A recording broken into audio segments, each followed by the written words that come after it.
Hello again. Um, this is going to be a fairly short video.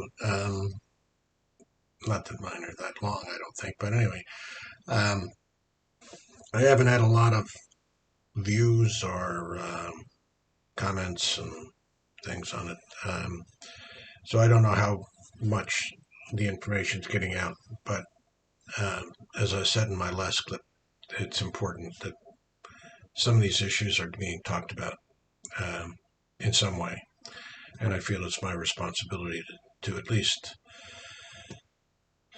talk about some of these things that I feel are important on a foundational basis, the things that influence our lives in a variety of ways.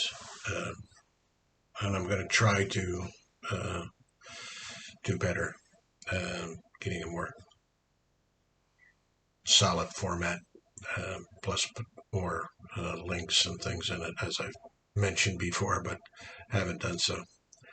Um, but there, I did a clip previously on evil, and I got, I don't know,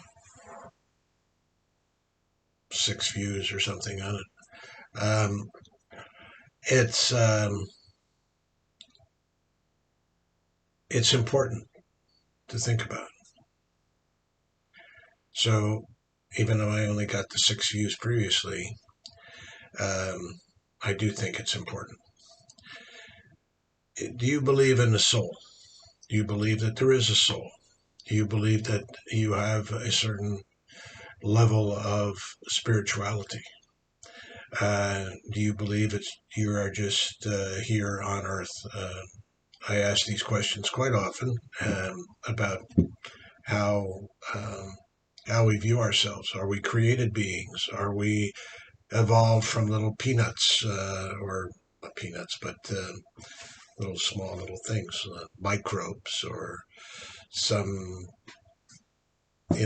just little organic molecule that form in some sea and you here on Earth or in Europa or some other place that has the right chem.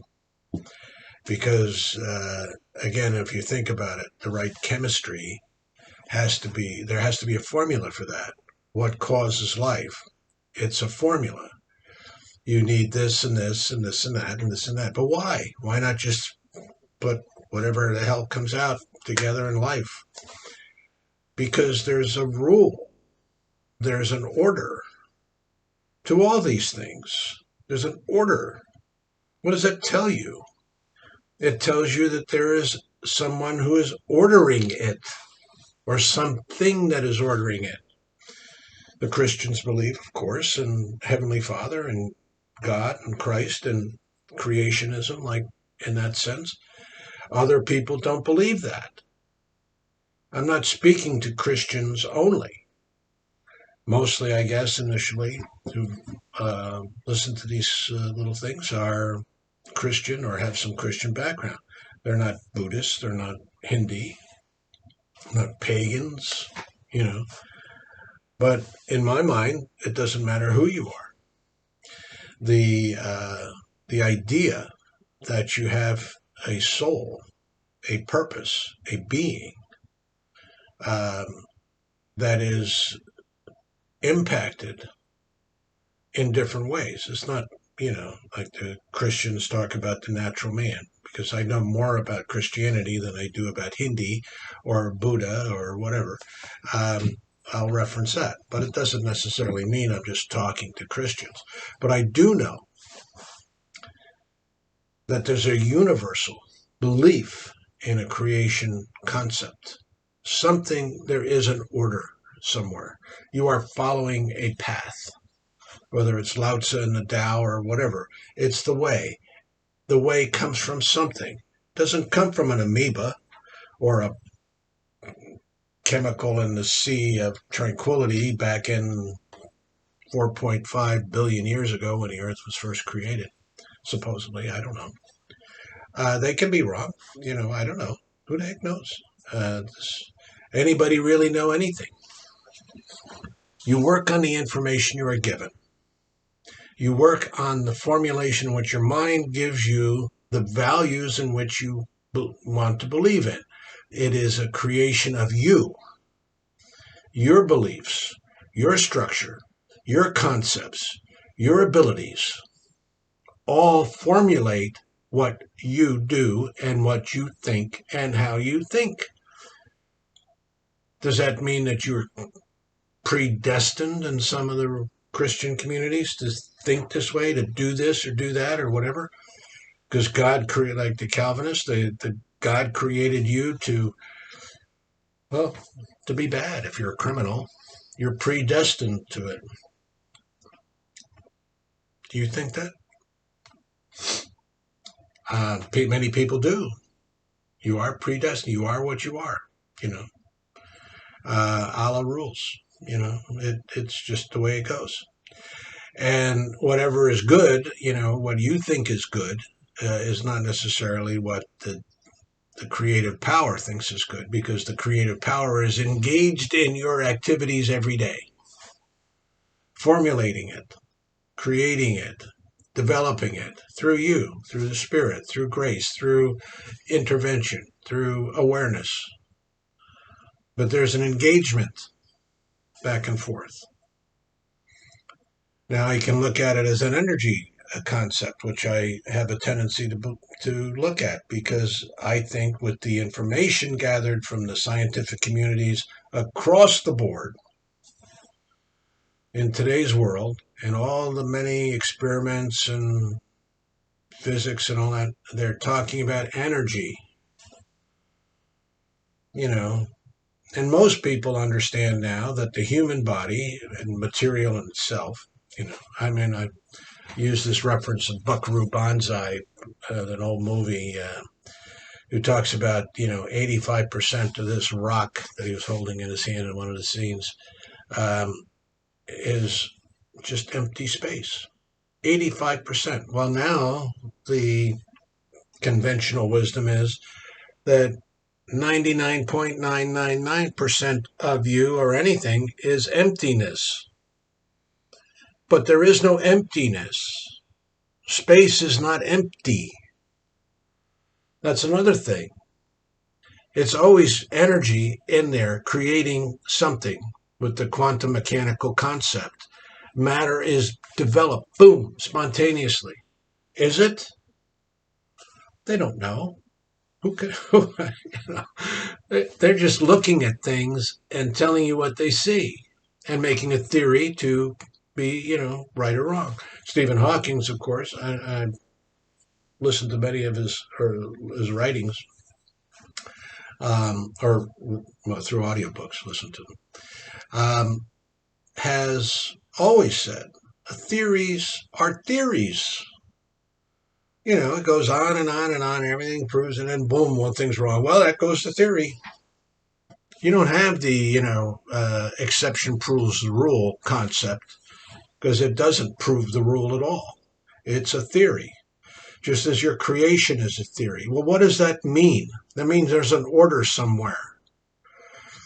All these things have an order. If you need this and that, something is saying you need this and that to come together to create the amino acid that creates this thing, that creates the protein, that creates the, and suddenly here you are in the trillions, because you've got plenty of time to let that go. Well, I think that there's much more involved in it than that. Just not a matter of chance, because then they don't address, these scientists and whatever who believe that, don't address the fact that they're what something comes from nothing. Just like people don't address the fact, you know, if there is a creative entity, where did the creative entity come from? Well, they have to address that, but they don't. So, you know, I mean, they're in the same point, because you just don't know. It's a matter of belief. Where does belief come from? Where does it all come from? But it's all influenced by direction from something, in my view. And that's where evil comes from. There's a direction. Do you want to live an evil life? Do you want to live a good life? I would say you want to live a good life. Who wants to live an evil life? Who wants to live in violence? Who wants to live in anger? Who wants to live in hell? Nobody wants to do that. Yet there is that. Where does it come from? Fight against it. Good, go for the good. Always the societal good. If you know that there are liars, deceivers, and cheaters, don't just side with them because they are lying and deceiving you to go with them. Oh yeah, I believe in this and follow me, but they don't believe in that because they're lying to you. Now, how do you know? You don't 100% know. You can't 100% know. Like the Green Hornet guy, what evil lurks in the hearts of men. Well, what evil does lurk in the hearts of men? Nobody knows that. You certainly don't, but be prepared for it. But we need good leaders, especially in our churches, to speak on the influence of evil in today's world, the way it is, the way we are being deceived constantly. Not everything you hear is right. You're using your logic, you're losing your concept, you're losing your mind to discern what you believe is the truth. But you cannot know exactly what the truth is. You just don't have the background unless you're the one doing that, finding out the sources, and even then you can change your mind. Einstein changed his mind several times, and he was a genius, and he spent years and years thinking, contemplating, yet it was wrong, but then corrected himself. But he had the wherewithal to say, yeah, I can be wrong, just like Stephen Hawking. He can say he was wrong. He's a genius. C.S. Lewis, other people that I've quoted, they all say they can be wrong. They have been wrong. They know that they can be wrong. They're not telling you 100%. They're telling you what they believe. But evil can come in many ways. Be prepared. Be aware. Go to the good. Again, as I've said many times, go to the good. You know what is good. You know what you want your families to live in, how they want to, that you want to prepare an environment for them to live in. Go to that good. Don't just look at one issue. It's bigger than that. One issue is not the issue. It's how we come to agreement as a society. We are all different. Try to come to at least the understanding that we're not just from this little grain of sand or chemistry, which we are chemical beings.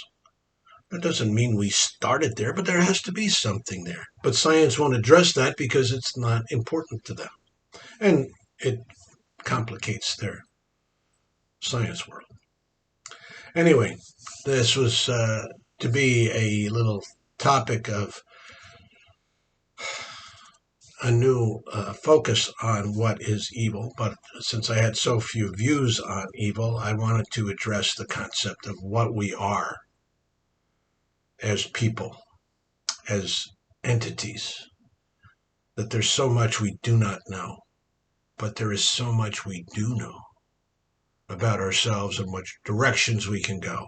And we are not living that today as best we can. It doesn't mean we lived it in 1949 when I was born. It does mean that we have a way to achieve it, to go for it, to create a better path, a better avenue, a better direction. Go that way. Don't believe in just lies because it's convenient. Don't do that.